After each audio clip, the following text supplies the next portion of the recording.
ನಾವು ಮಾಡೋ ಕೆಲಸ ಯಾವುದೇ ಇರಲಿ, ಮನುಷ್ಯನಿಗೆ ನಿಯತ್ತು ಬಹಳ ಮುಖ್ಯ. ಸರ್ಪ ಸಂಸ್ಕಾರ ಆಗೋಯ್ತು. ಜೇ ಹಾವೇ, ಇನ್ಮೇಲೆ ನಿನ್ನಿಂದ ನನಗೆ ಯಾವ ತೊಂದರೆನೂ ಆಗೋದಿಲ್ಲ. ನಾನು ಇಷ್ಟು ದಿನ ಹುಡುಕ್ತಿದ್ದ ನನ್ನ ಶತ್ರುಗಳು ಸಿಕ್ಬಿಟ್ರು ಗುರುಗಳೇ. ಅವ್ರು ಯಾರು ಅಂತ ನನಗೆ ಗೊತ್ತಾಗೋಯ್ತು. ಈ ಭೈರವನ್ನ ಸೆಳಿತಾ ಇರುವಂತಹ ಶಕ್ತಿ ಯಾವುದು? ಆ ಶಕ್ತಿನ ಭೇದಿಸಲೇಬೇಕು. ನನ್ನ ಶಕ್ತಿಯ ಪ್ರಭಾವದಿಂದ ಅದು ಗೊತ್ತಾಗಲಿದೆ. ಜೈ ಮಹಾಕಾಲ!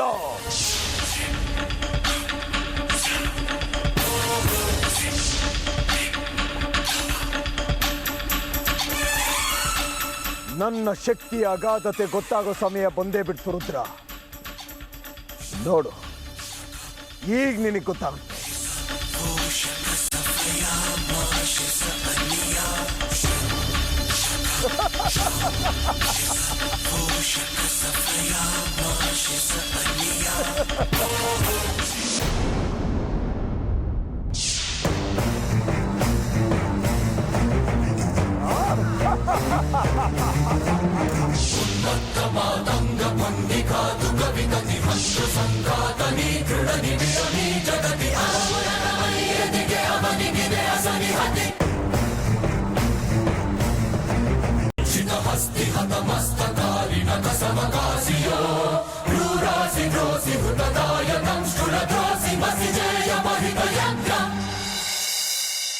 ಆಹಾ, ನನ್ ಪೂಜೆ ಫಲ ಕೊಟ್ಬಿಡ್ತು.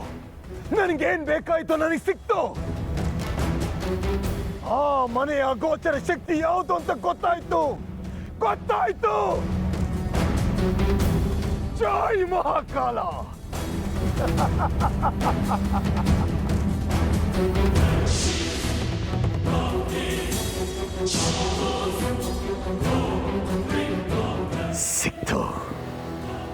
ಸಿಕ್ತು ನಾಗಮಣಿ, ಸಿಕ್ಕೇ ಬಿಡ್ತು ನಾಗಮಣಿ.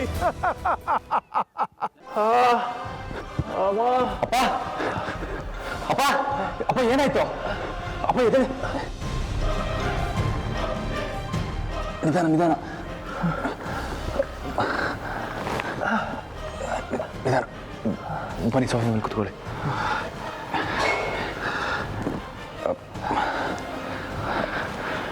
ನೀರ್ತಾರಲ್ಲ ಅಪ್ಪ? ಬೇಡ ಅರ್ಜುನ್, ಅಂಥದ್ದೇನಾಗಿಲ್ಲ. ಏನಾಯ್ತಣ್ಣ? ತಲೆ ಸುತ್ತೇನಾದರೂ ಬಂತ? ಜಾಸ್ತಿ ಏನೂ ಏಟಾಗಿಲ್ಲ ತಾನೆ? ರಿಲ್ಯಾಕ್ಸ್ ಅಂತ ಅಂಥ ಏಟೇನಾಗಿಲ್ಲ. ಆದರೆ ಯಾರೋ ಬಂದು ಹೊಡೆದು ಬೀಳಿಸ್ದಾಗಾಯ್ತು. ಏನೋ ಯಾರೋ ಹೊಡೆದಾಗ? ಅಣ್ಣ ಏನು ಹೇಳ್ತಾ ಇದೆಯಾ? ಅದೇ ಗೊತ್ತಿಲ್ಲ ರುದ್ರ, ವಿಚಿತ್ರ.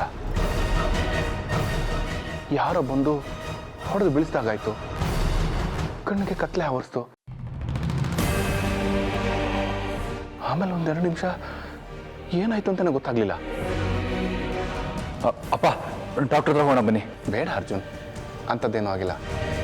ಹೌದು ಅರ್ಜುನ್, ಅಣ್ಣ ಆರಾಮಾಗಿದ್ದಾನೆ. ಅಣ್ಣ, ಬಾಬಾ ಹತ್ರ ಮಾಯಾಧಾನ್ಯ ಇಸ್ಕೊಂಡು ಈ ಮನೆ ಸುತ್ತ ಹಾಕಿದ್ದೀನಿ. ಇನ್ನು ಮೇಲೆ ಈ ಮನೆ ಒಳಗೆ ಯಾವ ಗೋಚರ ಶಕ್ತಿ ಬರೋದಕ್ಕೂ ಸಾಧ್ಯ ಇಲ್ಲ. ಹೆದರಬೇಡ ಅಣ್ಣ, ನೀನು ಆಫೀಸಿಗೆ ನಡಿ. ಇನ್ನು ಮೇಲೆ ಅವಳು ಈ ಮನೆ ಹೊಸಲು ತುಳಿಯೋದಕ್ಕೂ ಸಾಧ್ಯ ಇಲ್ಲ. ನೀವಿಬ್ರು ಯಾವ ಶಕ್ತಿ ಬಗ್ಗೆ ಮಾತಾಡ್ತಾ ಇದ್ದೀರಾ? ಅವಳು ಅಂದರೆ ಯಾರು? ಒಂದು ಸ್ವಲ್ಪ ಬಿಡಿಸಿ ಹೇಳ್ತೀರಾ?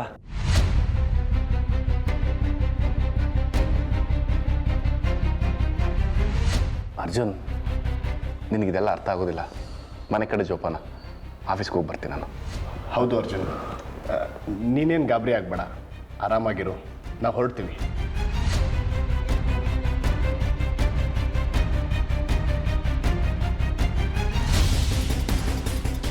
ಅವಳು ಅಂದರೆ ಯಾರು? ಅವಳಿಗೆ ಯಾಕೆ ಇವ್ರು ಹೆದರಬೇಕು? ಅಪ್ಪ ಯಾಕೆ ಬಿದ್ರು? ಒಂದು ಅರ್ಥನೇ ಆಗ್ತಿಲ್ವಲ್ಲ. ಈಗ ಸಮಾಚಾರ. ವಿಷ್ಣು, ನಾನು ನಿನ್ನನ್ನು ಏನೋ ಅನ್ಕೊಂಡಿದ್ದೆ.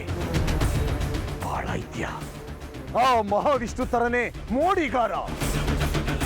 ನಿನ್ನ ಸಾಮಾನ್ಯದವನು ಅನ್ಕೊಂಡಿದ್ದೆ, ಆದ್ರೆ ನೀನು ಬಹಳ ಚಾಲೋಕಿದ್ಯಾ.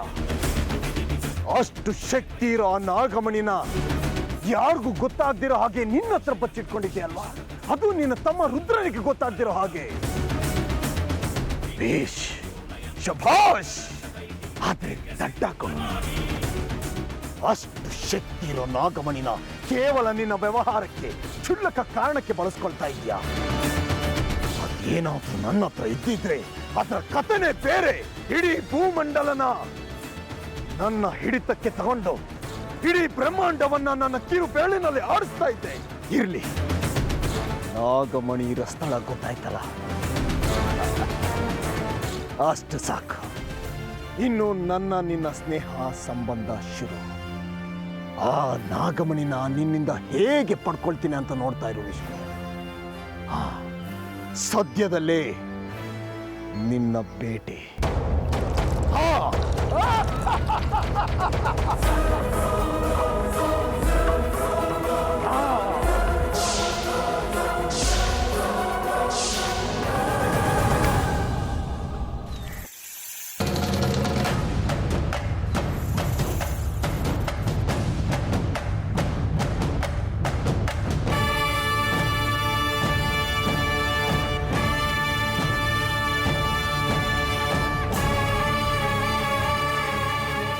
ಈ ಮನೆ, ಈ ಐಶ್ವರ್ಯ, ಈ ಆಸ್ತಿ, ಈ ಕಾರು, ವೈಭೋಗ ಇದೆಲ್ಲ ನಮ್ಮ ವಂಶದ ನಾಗಮಣಿಯ ಕೃಪೆ. ನಮ್ಮಪ್ಪ ಅಮ್ಮನ ಕೊಂದು ಅವರ ಸಮಾಧಿ ಮೇಲೆ ಸಾಮ್ರಾಜ್ಯನ ಕಟ್ಟೋದಕ್ಕೆ ನೋಡ್ತೀರಾ? ಅದಕ್ಕೆಲ್ಲ ನಾನು ಅವಕಾಶ ಮಾಡಿಕೊಡೋದಿಲ್ಲ. ಅದು ಹೇಗೆ ನೀವೆಲ್ಲ ಉದ್ಧಾರ ಆಗ್ತಿರೋ ನಾನು ನೋಡ್ತೀನಿ. ಶತ್ರು ವಿನಾಶ ಈಗ ಶುರು.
ಏನಾಗ್ತಿದೆ ನನಗೆ?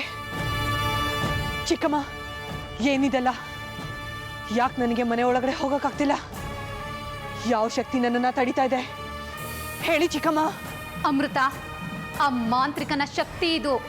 ಈಗ ಆ ಭೈರವ ನಿನಗಿಂತ ಶಕ್ತಿಶಾಲಿ ಆಗಿದ್ದಾನೆ.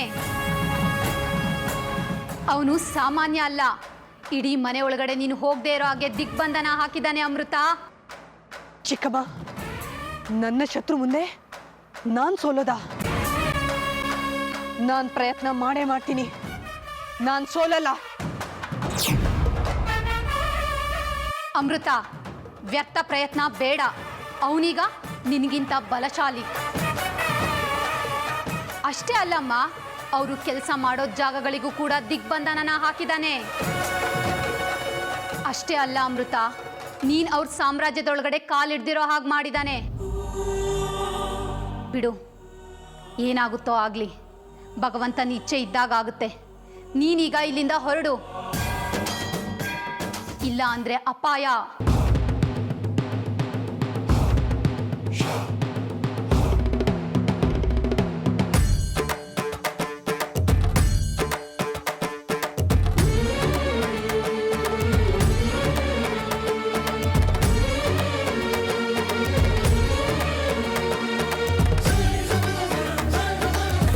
ರೀ ಅಮೃತ ಅವರೇ, ಎಷ್ಟು ಬೇಡ ಅಂದರು ಮನ್ಸಿಗೆ ಬಂದು ಕಾಡ್ತಾ ಇದ್ದೀರಲ್ರಿ. ನೀವಿಲ್ದೇ ಇರೋ ಜೀವನ ಕಲ್ಪಿಸ್ಕೊಳ್ಳೋದಕ್ಕೂ ಆಗ್ತಿಲ್ವಲ್ರಿ.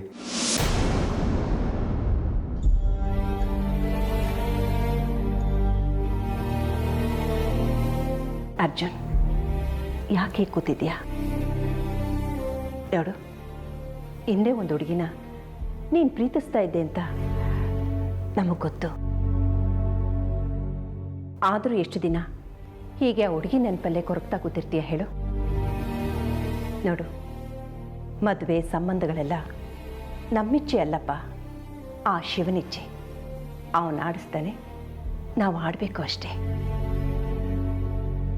ಅರ್ಜುನ್, ಇಷ್ಟಕ್ಕೂ ಮಯೂರಿ ಏನು ಕೆಟ್ಟ ಹುಡುಗಿ ಅಲ್ವಲ್ಲ? ಅವಳು ನಿನ್ನ ತುಂಬ ಪ್ರೀತಿಸ್ತಾಳೆ ಕಣೋ. ನಿನಗೋಸ್ಕರ ಜೀವ ಬಿಡು ಅಂದರೂ ಬಿಡ್ತಾಳೆ. ಇಲ್ಲಿ ನೋಡು, ನೀನು ಮದುವೆ ಹುಡುಗ, ಎಷ್ಟು ಲವಲವಿಕೆಯಿಂದ ಇರಬೇಕು. ನೀನು ಹೀಗೆ ಸಪ್ಪಗೆ ಮುಖ ಹಾಕೊಂಡು ಕೂತಿರೋದನ್ನ ಮಯೂರಿ ಏನಾದರೂ ನೋಡಿದ್ರೆ ಎಷ್ಟು ಬೇಜಾರು ಮಾಡ್ಕೊಳ್ಳಲ್ಲ ಅವಳು ಹೇಳು? ನೋಡು, ಮಯೂರಿ ತುಂಬ ಒಳ್ಳೆ ಹುಡುಗಿ. ಅವಳನ್ನ ಸಂತೋಷವಾಗಿ ನೋಡ್ಕೊಳ್ಬೇಕಾಗಿರೋದು ನಿನ್ನ ಜವಾಬ್ದಾರಿ. ಹೇಳಪ್ಪ, ಹೇಳು. ಎದ್ದು ರೆಡಿಯಾಗಿ ನೀನು ಮಯೂರಿ ಇಬ್ರು ಒಂದು ರೌಂಡ್ ಹೋಗ್ಬಿಟ್ಟು ಬನ್ನಿ. ನೋಡು, ನೀನೇನು ಯೋಚನೆ ಮಾಡ್ತಾ ಇದೆಯಾ ಅಂತ ನಂಗೆ ಅರ್ಥ ಆಗಿದೆ. ಈ ಮನೆಗಿದ್ದ ಸರ್ವದೋಷ ಕಳೆದಿದೆ. ಏನು ಯೋಚನೆ ಮಾಡಬೇಕಾಗಿಲ್ಲ. ಎಲ್ಲ ಮರೆತು ಆರಾಮಾಗಿ ಸಂತೋಷವಾಗಿರು. ಇನ್ಮೇಲೆ ಯಾವ ಹಾವು ನಮ್ಮ ಮನೆ ಒಳಗಡೆ ಬರೋದಿಲ್ಲ. ಹಳೇದೆಲ್ಲ ಎಲ್ಲಿ ಮುಗ್ದಿದೆ ಅಜ್ಜಿ? ಅಸಲಿ ಆಟ ಈಗ ಶುರು. ನೋಡ್ತಾ ಇರಿ ತಮಾಷೆನ. ಅರ್ಜುನ್, ಸ್ವಲ್ಪ ಹೊರಗೆ ಬರ್ತೀಯಾ?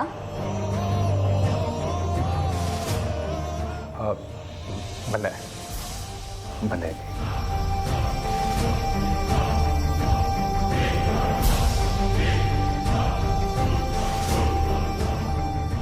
ಏನದಕ್ಕೆ? ಅರ್ಜುನ್, ಅಮೃತ ಬಂದಿದ್ದಾಳೆ ಕಣೋ. ಏನು? ಅಮೃತ ಬಂದಿದ್ದಾಳ? ಅದಕ್ಕೇನು ತಮಾಷೆ ಮಾಡ್ತಿಲ್ಲ ತಾನೆ? ಹೊರಗೆ ನಿಂತಿದ್ದಾಳೆ. ಆದರೂ ಏನು ದುರಾದೃಷ್ಟನೋ ನಿಂದು. ಮನ್ಸಾರಿ ಇಷ್ಟಪಟ್ಟಿದ್ದ ಹುಡುಗಿನ ಕಣ್ಣೆದುರುಗಡೆ ಇಟ್ಕೊಂಡೆ ಮದುವೆ ಮಾಡ್ಕೊಳ್ಳೋದಾಗ್ತಿಲ್ಲ. ಅವ್ರವ್ರು ಪಡ್ಕೊಂಬಂದಿದ್ದು, ಏನೂ ಮಾಡೋಕ್ಕಾಗಲ್ಲ.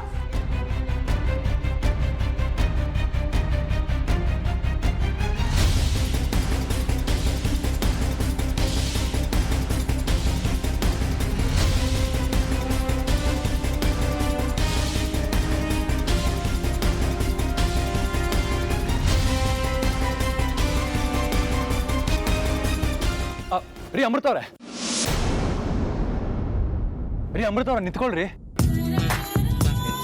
ಇಷ್ಟು ದೂರ ಬಂದು ಹಾಗೆ ಹೋಗ್ತಾ ಇದ್ದೀರಲ್ಲ. ಸರಿ, ನೀವೇನಿಲ್ಲಿ? ಪ್ಲೀಸ್ ಈ ಕಡೆ ತಿರುಗ್ರಿ. ಇಷ್ಟು ದೂರ ಬಂದಾಗಿದೆ. ಬಂದಿರೋದು ನನಗೋಸ್ಕರ ಅಂತನೂ ಗೊತ್ತು. ಬಂದು ಒಂದು ಮಾತು ಆಡದೆ ಹೋದ್ರೆ ಎಷ್ಟು ಸರಿ ಹೇಳಿ? ಏನಾದರೂ ಮಾತಾಡ್ರಿ. ಯಾಕ್ರಿ ಮಾತಾಡ್ತಾ ಇಲ್ಲ? ಅಮೃತ ನಿಂತ್ಕೊಳ್ಳಿ. ರೀ ಅಮೃತ ನಿಂತ್ಕೊಳ್ರಿ. ಹೇಳಿ. ನಾನೇನು ಹೇಳಿ? ನೀವು ಹೇಳಬೇಕು. ಅಲ್ಲ, ಈ ಥರ ಸರ್ಪ್ರೈಸ್ ವಿಸಿಟ್ ಕೊಡ್ತೀರ ಅಂತ ಮೊದಲೇ ಹೇಳಿದರೆ ನಾನು ಸ್ವಲ್ಪ ರೆಡಿಯಾಗಿರ್ತಾ ಇದ್ದೆ. ಕೋಪ ಮಾಡ್ಕೋಬೇಡ್ರಿ, ಸುಮ್ಮನೆ ತಮಾಷೆಗೆ ಹೇಳಿದೆ. ನೀವು ನಮ್ಮನೆಯವ್ರಿಗೂ ಬಂದಿದ್ದು ನನ್ನ ನೋಡಕ್ಕೆ ತಾನೆ? ಅದು ನನಗೆ ಸ್ವಲ್ಪ ಕೆಲಸ ಇತ್ತು, ಅದಕ್ಕೆ ಈ ಕಡೆ ಬಂದಿದ್ದೆ. ನನ್ನ ನೋಡಕ್ಕೆ ಬರೋ ಕೆಲಸನಾ? ಸಾರಿ. ಏನು ಕೆಲಸ ಅಂತ ಕೇಳ್ಬೋದಾ? ನೋಡಿ, ಇದು ನನಗೆ ಸಂಬಂಧಪಟ್ಟ ವಿಚಾರ. ನೀವು ತಿಳ್ಕೊಂಡು ಏನೂ ಆಗಬೇಕಾಗಿಲ್ಲ. ನಿಮ್ಮ ಕೆಲಸ ಎಷ್ಟಿದೆಯೋ ಅಷ್ಟು ನೋಡ್ಕೊಂಡಿದ್ರೆ ನಿಮಗೆ ಒಳ್ಳೆಯದು.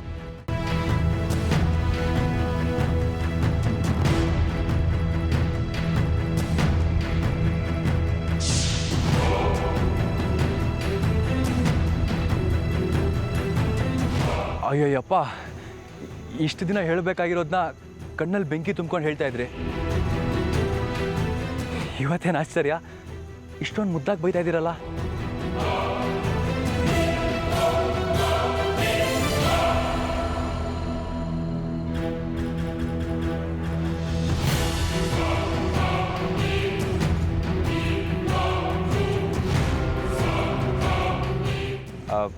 ಈ ಹುಡುಗಿರ ಮನಸ್ಸು ಒಂಥರ ಜೇನುಗೂಡಿದ್ದ ಹಾಗೆ ಸ್ವೀಟಾಗಿರುತ್ತೆ. ಹಾಗಂತ ಕೈ ಹಾಕಕ್ಕೆ ಹೋದರೆ ಕಚ್ಚಿಸ್ಕೋತೀವಿ. ಹಾಂ, ನೋಡಿ ನೋಡಿ, ಏನು ಲುಕ್ರಿ ನಿಮ್ಮದು.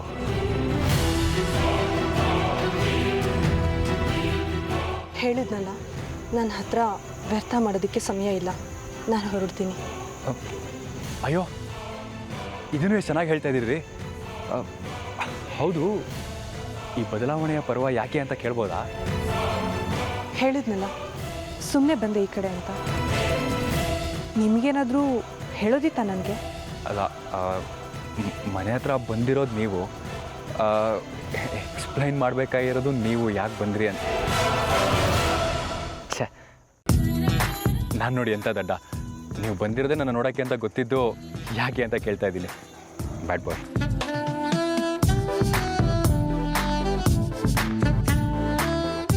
ನೀವೇನೇನೋ ಅಂದ್ಕೊಂಡ್ರೆ ಅದು ನನ್ನ ತಪ್ಪಲ್ಲ. ಗೊತ್ತು ಬಿಡ್ರಿ, ನಿಮ್ಮ ಕಲ್ಪನೆಯಲ್ಲಿ ನಾನು ಇದ್ದಿದ್ದಕ್ಕೆ ನೀವಿಷ್ಟು ದೂರ ನನ್ನ ಹುಡ್ಕೊಂಬಂದಿರೋದು. ಈಗಲೂ ಒಂದೇ ಒಂದು ಮಾತು ಹೇಳಿ, ಅರ್ಜುನ್ ನೀವಂದರೆ ಇಷ್ಟ ಅಂತ. ಆಗಿರೋದು ಬರೀ ಎಂಗೇಜ್ಮೆಂಟ್ ಅಷ್ಟೇ, ಮದುವೆ ಅಲ್ಲ. ಪಟ್ಟಂತ ನಿಮಗೆ ತಾಳಿ ಕಟ್ಬಿಡ್ತೀನಿ. ನಿಮ್ಮ ಮಾತು ಮುಗ್ದಿದ್ರೆ ನಾನು ನೀನು ಹೊರಡ್ತೀನಿ. ರೀ, ಜೀವನ T20 ಮ್ಯಾಚ್ ಇದ್ದ ಹಾಗೆ, ಎರಡಲ್ಲೊಂದು ಡಿಸೈಡ್ ಆಗಲೇಬೇಕು. ಇವತ್ತು ನೀವು ಉತ್ತರ ಕೊಡಲೇಬೇಕು.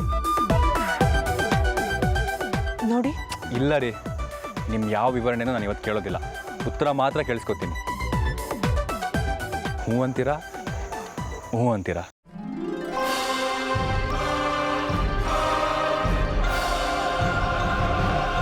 ರೀ ಅಮೃತ ಅವರೇ, ನಿಂತ್ಕೊಳ್ರಿ, ಏನಾದ್ರು ಮಾತಾಡಿ. ರೀ, ಹೇಳಿ. ನೀವು ಹೇಳಿ. ಹೇಳೋದು ನಿಮ್ಗೆ ಅರ್ಥ ಆಗ್ತಾ ಇಲ್ವಾ? ಈಗಾಗಲೇ ನನ್ನ ನಿಶ್ಚಿತಾರ್ಥ ಆಗೋಗಿದೆ. ಈಗಾಗಲೇ ನನ್ನ ನಿಶ್ಚಿತಾರ್ಥ ಆಗೋಗಿದೆ. ಈಗಾಗಲೇ ನನ್ನ ನಿಶ್ಚಿತಾರ್ಥ ಆಗೋಗಿದೆ.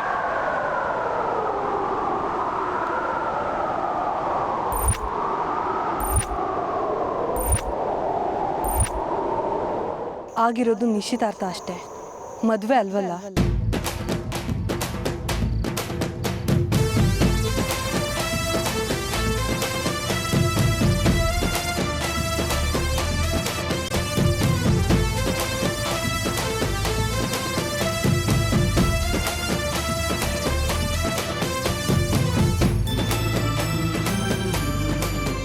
ಅಮೃತ, ನಿಂತ್ಕೋ.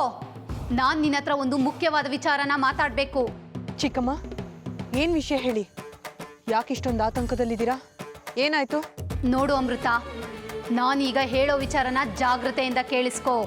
ಏನು ಅಂತ ಹೇಳಿ ಚಿಕ್ಕಮ್ಮ. ಆ ಮಾಂತ್ರಿಕ ಈಗ ಮೊದಲಿನಾಗಲ್ಲ ಅಮೃತ, ತುಂಬಾ ಶಕ್ತಿ ಸಂಪಾದನೆ ಮಾಡ್ಕೊಂಡಿದ್ದಾನೆ. ಇಡೀ ಮನೆಯೊಳಗಡೆ ದಿಗ್ಬಂಧನನ ಹಾಕಿದ್ದಾನೆ. ಇನ್ಯಾವತ್ತು ನೀನು ಆ ಮನೆ ಒಳಗಡೆ ಕಾಲಿಡೋದಕ್ಕಾಗಲ್ಲ ಅಮೃತ. ಚಿಕ್ಕಮ್ಮ, ಕೋಪ ಆವೇಶದಿಂದ ಏನು ಮಾಡೋಕ್ಕಾಗಲ್ಲ ಅಮೃತ. ಇರೋ ವಿಷಯನ ಹೇಳ್ತಾ ಇದ್ದೀನಿ. ಈ ಮನೆ ಮಾತ್ರ ಅಲ್ಲ, ಅವ್ರ ಕೆಲಸ ಮಾಡೋ ಜಾಗಕ್ಕೂ ಕೂಡ ದಿಗ್ಬಂಧನನ ಹಾಕ್ಸಿದಾನೆ. ಅಂದ್ರೆ ಅವರ ಪರಿಧಿ ಒಳಗಡೆ ಅವ್ರ ಮನೆಯವ್ರನ್ನ ಬಿಟ್ಟು ಬೇರೆ ಯಾವ ಅಗೋಚರ ಶಕ್ತಿಗಳಿಗೂ ಪ್ರವೇಶವಿಲ್ಲ ಅಮೃತ. ನೀನು ದುಡುಕಿ ಯಾವುದೇ ನಿರ್ಧಾರವನ್ನು ತಗೋಬೇಡ. ಚಿಕ್ಕಮ್ಮ, ಅವರು ಕುತಂತ್ರ ಮಾಡ್ತಾರೆ ಅಂತ ನಾವು ಪ್ರತಿತಂತ್ರ ಮಾಡದೆ ಸುಮ್ಮನೆ ಇರೋಕ್ಕಾಗತ್ತಾ?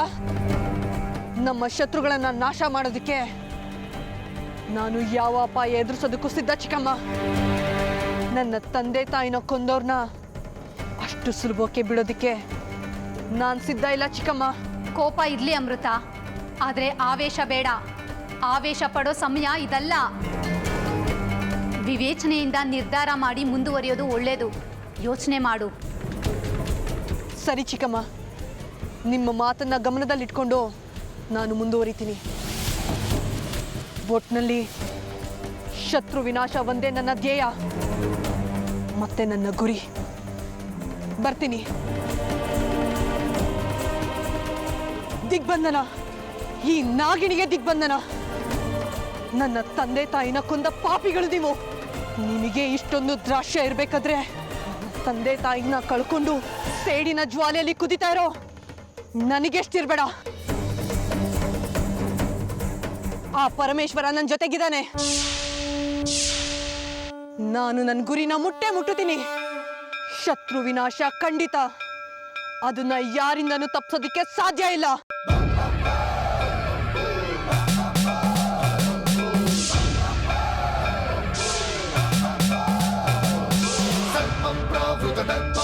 भव विप्र प्रेरित परा दिक्पूर प्रद कर्पूर प्रभ अर्पिन्तुं शङ्करा